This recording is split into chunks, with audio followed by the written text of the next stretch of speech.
banyak. Ini pengalaman pribadi saya tentang pergaiban. Dari pertama itu kayak pertama saya kejadian ini, saya ini suka nyari-nyari ke kobong, ke pondok gitu ngaji.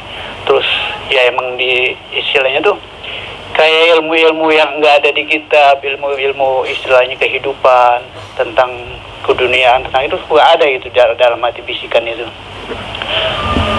Terus saya masih sampai sekarang ya kesini juga masih mencari guru. Makanya karena di itu saya suruh nyari guru yang benar-benar. Karena saya tuh orangnya bukan ini ke kiai-kiai itu kadang-kadang benar-benar lihat dulu, dia paham. Dilepas dulu, pencet lagi.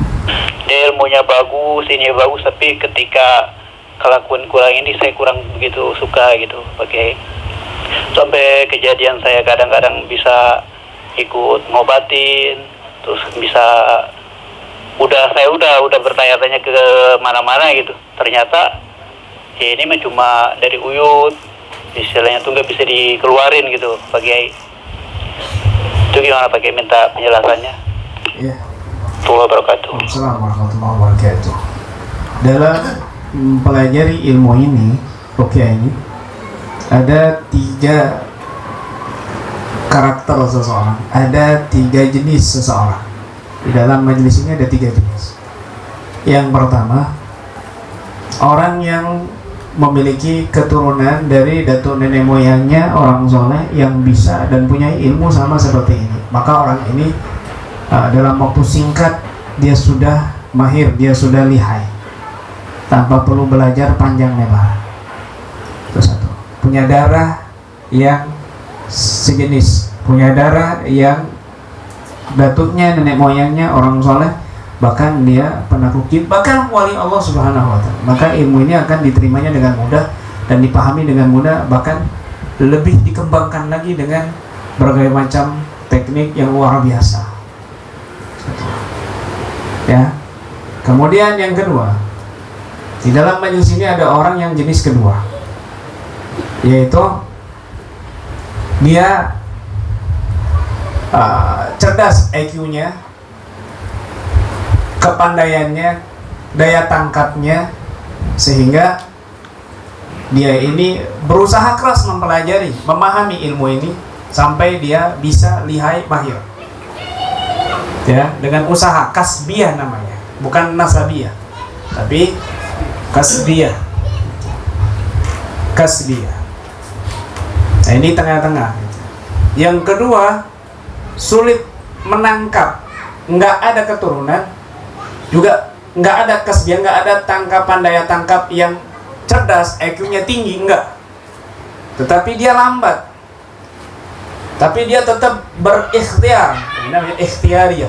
Ini dia terus berusaha memahaminya, mempelajarinya, nanya-nanya, praktek. Nah, ini memang lama yang seperti ini. Memang lama. Ya, memang lama. Maka 3 jenis ini ada pada orang yang mempelajari ilmu ini.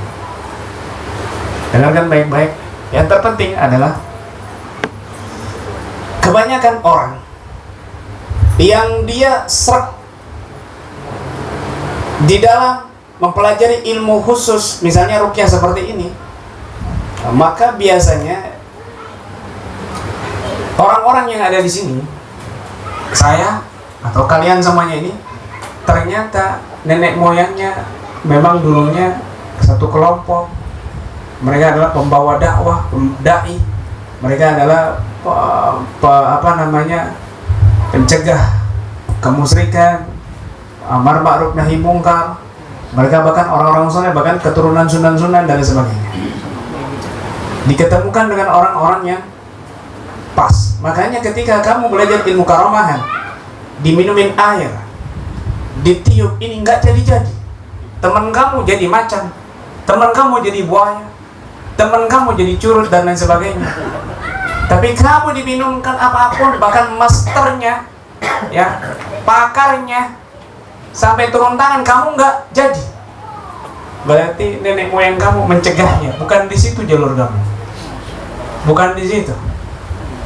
Tetapi ternyata ketika kamu mempelajari ilmu ini, ilmu yang tersambung, ilmu yang lurus, dan kamu lebih meningkat di sini, kamu lebih baik di sini perubahannya, agamamu dan lain sebagainya, berarti satu jalur dan kamu diarahkan yang putih bukan yang hitam. Jangan heran begitu. Saya pengen jadi dukun dulunya, Kiai. Sampai rambut saya gondrongin. Gua mana pun saya masukin. Padahal itu guanya tuyul kan gitu. Ya kan? Sampai dikira saya tuyul kan gitu sampai. Nah, tapi nggak jadi-jadi. Dulu saya mancing-mancing hodam, Kiai. Saya panggil itu hodam-hodam. Nggak ada yang datang jin hodam. Yang datang teman saya kan. Nggak jadi-jadi saya. Apa saya nggak bakat? Apa saya kurang konsentrasi? Bukan. Darah kamu darah putih. Kamu memang dicegah oleh nenek moyang kamu di situ. Kamu dibimbing kamu sama nenek moyang kamu. Kamu kejadian kesalahan itu untuk pelajaran hidup kamu supaya lebih dewasa. Tapi nanti diarahkan di endingnya kamu diarahkan ke tempat yang pas buat kamu. Makanya jangan heran. Paham ya? Itu. Tapi kalau kamu bakat luar biasa jadi dukun, nyantet orang kok mujarab, ya alamat ya. Oh mungkin ya nenek moyang kamu dukun semua begitu. Nah untuk bilang minta nih, paham ya?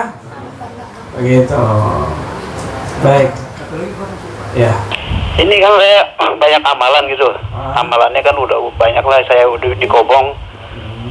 Terus apa saya masih, tapi jarang-jarang saya wirid malamnya. Kemarin saya wirid terus. Nah sekarang ini kalau misal nggak saya wirid lagi itu tuh gimana Pak? Pagi apa saya lepasin aja semuanya?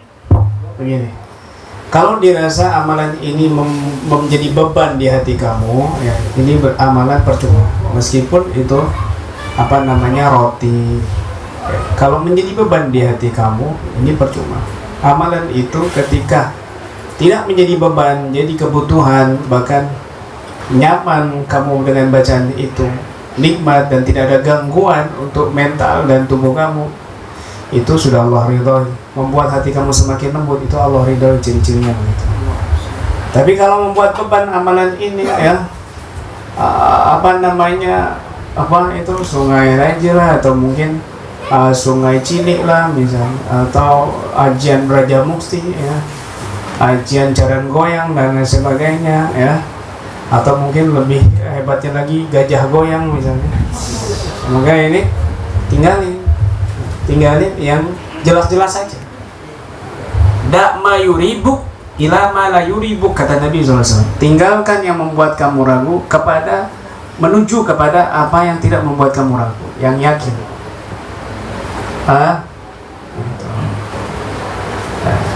Ya, pakai hati.